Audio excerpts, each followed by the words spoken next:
ጉዳይ ላንሳ። አንዳንድ ሰዎች በኢትዮጵያና በኤርትራ መካከል ችግር የተፈጠረው የኢትዮጵያ መንግስት የቀይ ባህር ጥያቄ ስላነሳ ነው ብለው ይላሉ፣ ያስባሉ፣ ይተነትናሉ። ግን አይደለም። ኤርትራ ከተፈጠረች ዘመን ጀምሮ በኢትዮጵያ መንግስትና በኤርትራ መካከል ኢሹ ነበረ። ታውቃላችሁ።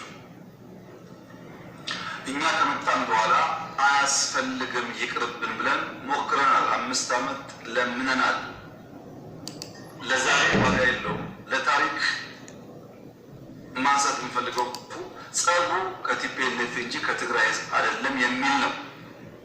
እርምቃውና ላይሉ በህይወት ስላሉ ለእምነታቸው ላይነጡ አሁን መቀሌ ስንገባ ደግሞ ገብተው ትልቁን ከተማ ዳሜጅ ያደርጋሉ ብለን ከእነሱ ጋር ከአሁን በኋላ ከወቆ እናልፋለን ብትሉ አክራሪ ቲፒኤልኤፍ በሚል ሊወሰድ